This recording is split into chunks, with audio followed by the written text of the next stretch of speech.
Welcome, Aquarius, to your summer solstice deep dive video for the ascendant of the sun or the moon. On June the 21st, a huge energy shift occurs. The sun moves into the nurturing sign of Cancer, but also it ushers in cardinal quadrant 2, the second of the quarters of the overall astrological year, as Western tropical astrology is based on the seasons, and it begins with the vernal equinox each year.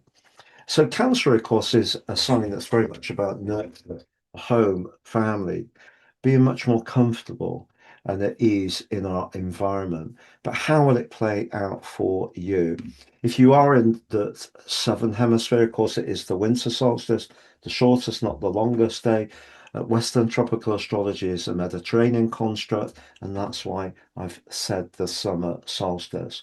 So how are things going to go? So on the screen is the event chart. I'm going to unpack that for you, Aquarius, and at the end of the video, you'll have a clearer picture of what's upcoming in terms of vitality, work, relationships, and finances. I'm astrologer Patrick Arundell. A very warm welcome. If you've yet to subscribe to my channel, please do so now to help it to continue to thrive. But please also click or tap the bell notification symbol. So the big shift for you, I feel, is the electric energies of Uranus, which are still prevalent, particularly when the sun first moved into Gemini and we had that conjunction straight away. That really, along with Mercury in the mix as well, has perhaps been very inspirational. But it may also have seen you felt a little bit scattered, not quite being able to sometimes convert the brilliant ideas you've had into something more structured and lasting. So that's one scenario. Equally, you may have been having a really good time. You may have been having some spontaneous meetups with people, friends, and just really enjoying maybe some completely off the cuff connections, which is absolutely lovely. And I must stress, those are definitely not at an end. It's just that if you have had some brilliant ideas, or because you've been very busy enjoying life more, some of the daily routines have slipped, or you haven't converted that idea into something that has some kind of practical or functional benefit, that's the great opportunity with the energy shift now. So we're going from a lot of flair, charisma, and electricity into a time which is more to do with soothing, more to do with a framework, more to do with being more attuned to your inner emotional world, Cancer, but in a way that just feels practically workable too. So the sun's moved into the sixth house, but it also links back to Chiron, the so-called wounded healer, which has moved to the fourth. If there have been painful issues around your family life, I've experienced that, and there is still some healing to do. A lot of that could accelerate over the next 3 months in a very positive way. There may be some small but important perspectives that you gain, maybe by talking to someone, that can be very, very helpful. But also, you could, ironically, I feel, heal your home. If your home isn't quite as ordered or working quite as efficiently as it could do, I don't mean metronomically, that would be rather dull for most Aquarius people, but just, feeling a little bit more in a pattern, then the sun moving here and linking back to Chiron can be very healing too.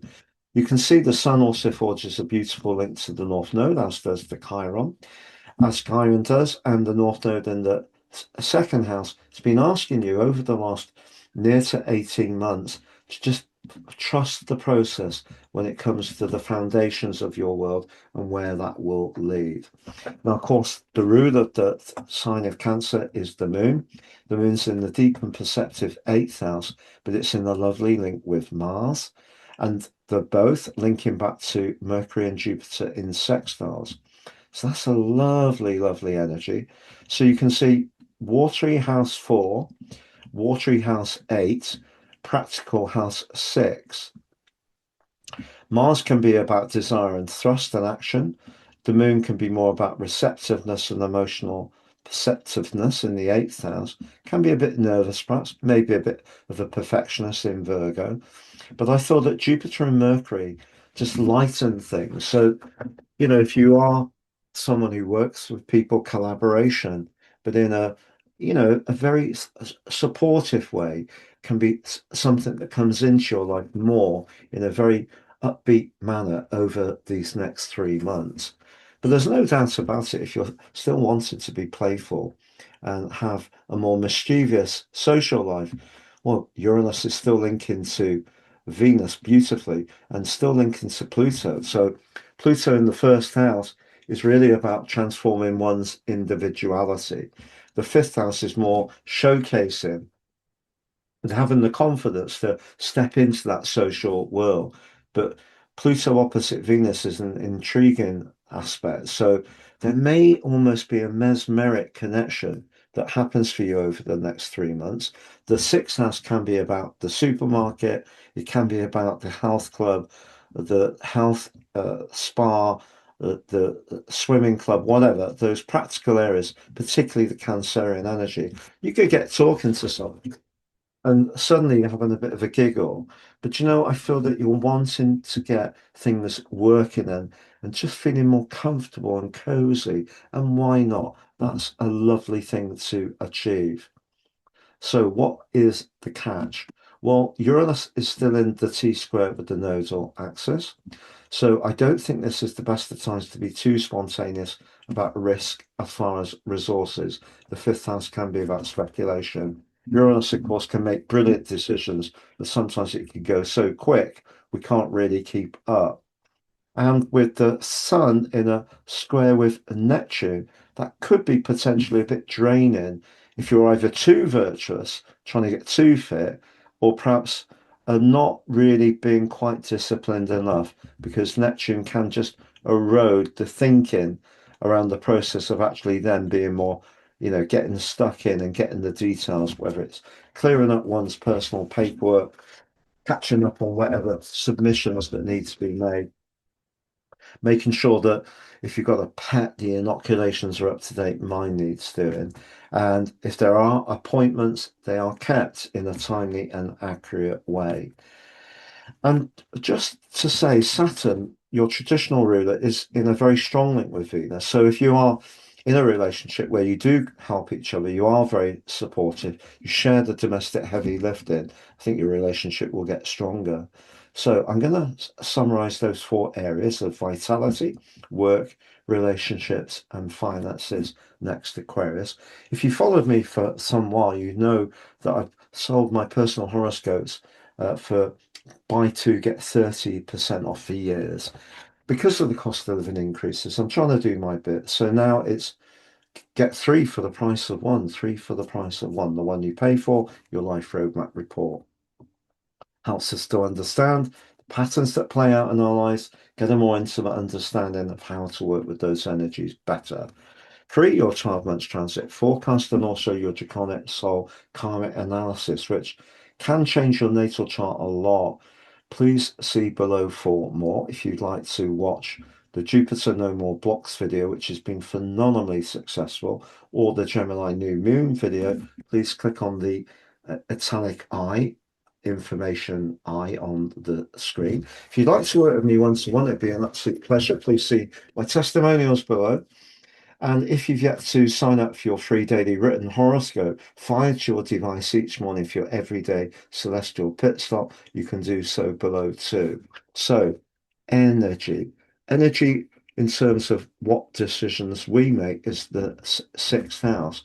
You've got Pluto in the first house, which can supercharge energy, perhaps in a way which is very driven, dare I even say obsessive. I'm talking about myself, of course. But that energy there, I think, can be very virtuous, but particularly that link back to Chiron. If you're prepared to work on the emotional dimension, make some small but significant improvements around the physical domain too. And Jupiter being very upbeat in that link to Mars. So that could be doing weights at home, when you're waiting for your cup of tea, your kettle to boil, do those weights up and down, up and down. I have to get some weights by my kettle. I do have some downstairs actually. Um, and do you know when you do weights, how your feet get very warm very quickly, which is really good. As far as relationships are concerned, wow, it just depends on you. You could meet someone in that practical location. If you're in a relationship, as long as it's interesting, it could be very, very captivating at the moment. If you're in a relationship which you're perhaps not enjoying so much, try to do small but thoughtful gestures. Even if you feel you do, just try giving a bit more back without expectation. Just see if you've done that a long time and you're feeling a little bit cynical that will ever change things, then maybe it has run its course. But do try. We can get caught up on things and then something can just shift. It's worth a bash.